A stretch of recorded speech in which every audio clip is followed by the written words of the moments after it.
So ito na po yung pechay. Iniwa ko na po siya na mga 1.5 inch at piniga ko po maigi para matanggal ang excess water bago natin siya i-mix sa ating ingredients.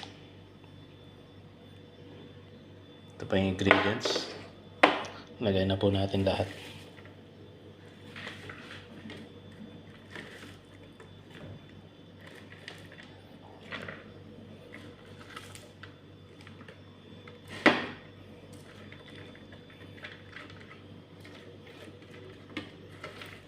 Diyan na po ang bawang, luya, radish, carrots, spring onion.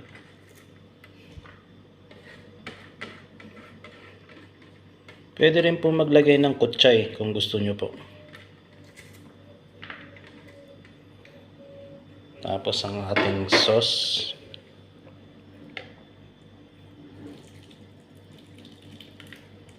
Balik, ang sauce po natin ay 3 spoon to 4 spoon na gochujang paste, 3 spoon na vinegar, 3 spoon na bagoong, salt, pepper, sesame oil, at konting sugar. I-mix lang po natin siya.